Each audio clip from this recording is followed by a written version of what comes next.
বিয়ে বাড়ি ফেরত অটো থামিয়ে ছিনতাই, বাধা দিলে অটো ভাঙচুর করা হয়। বরযাত্রীদের বেধড়ক মারধর করে দুষ্কৃতীরা। গতকাল রাত 1টা নাগাদ উলুবেড়িয়ায় 16 নম্বর জাতীয় সড়কের ওপর এই ঘটনা ঘটে। বিস্তারিত জানবো, কথা বলবো আমাদের প্রতিনিধি সুনীত হালদারের সঙ্গে। সুনীত, কি ঘটেছে, কি অভিযোগ? গতকাল গভীর রাতে রাত 1টা নাগাদ উলুবেড়িয়ার নরেন্দ্রপুর 16 নম্বর জাতীয় সড়কের ওপর এই ঘটনা ঘটে। এই ঘটনার পর গোটা এলাকায় আতঙ্ক ছড়িয়ে পড়ে, যেটা পুলিশ সূত্রে জানা গেছে। গতকাল রাতে 5 লাখ থেকে কয়েকটি পরিবার উলুবেড়িয়ার মৌদেশিয়াতে গেছিলেন তারা বরযাত্রী হিসাবে, এবং অটো করে তারা যখন সেই সময় হঠাৎই 16 নম্বর জাতীয় সড়কে নরেন্দ্রপুর মোড়ের কাছে দুজন দুষ্কৃতী আসে বাইকে চেপে, এবং তারা অটো তাদের কথা কাটাকাটি হয়। এর প্রেক্ষিতেই ওই দুষ্কৃতীরা বেধড়ক মারধর করে অটো চালককে, এবং যারা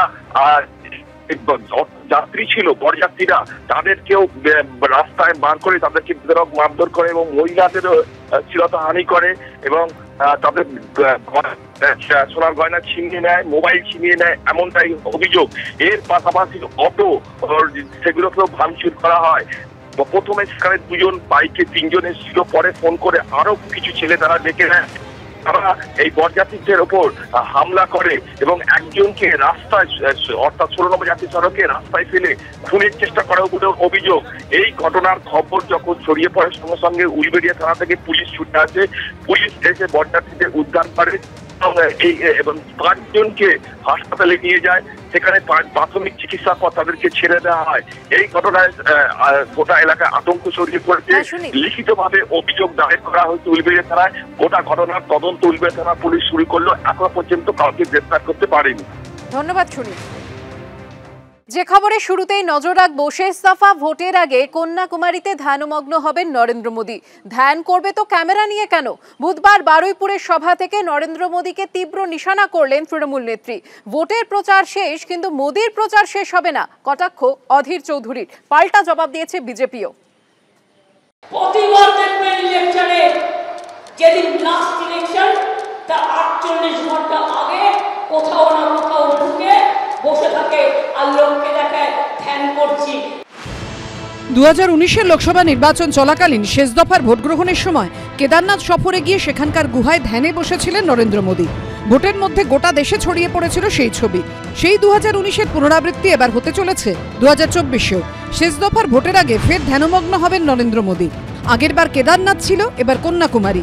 বৃহস্পতিবার বিকেলেই ভোট প্রচার শেষ হয়ে যাবে, অর্থাৎ কোনো রাজনৈতিক দল আর প্রচার করতে পারবে না। সূত্রের খবর, সেই সময়টা ধ্যান করবেন নরেন্দ্র মোদী। 1 জুন অর্থাৎ ভোটের দিন সন্ধে পর্যন্ত বিবেকানন্দ রক মেমোরিয়ালে ধ্যানে বসবেন তিনি।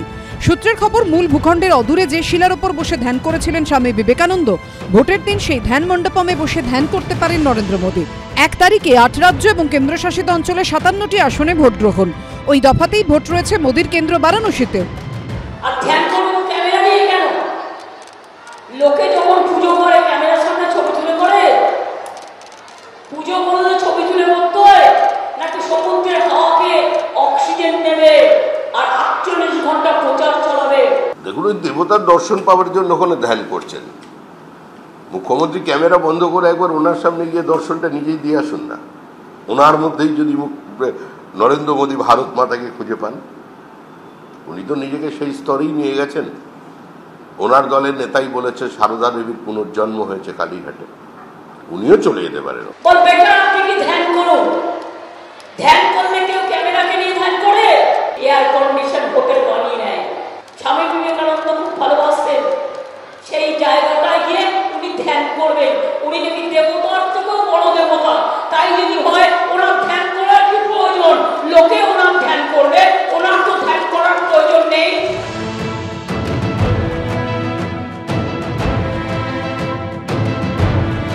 ভোটের প্রচার শেষ, কিন্তু মোদীর প্রচার শেষ হবে না। কখনো কেদারনাথে, কখনো প্রতাপগড়ে, কখনো কন্যাকুমারিকায়। এই ঢপবাজি চলবে। তাই এতদিন হিন্দু মুসলমান হলো, এবার স্বামী বিবেকানন্দের চরণে আশ্রয় নিয়ে সারা দেশ ঐক্যবদ্ধ হওয়ার তার কথা বলবার চেষ্টা করবে।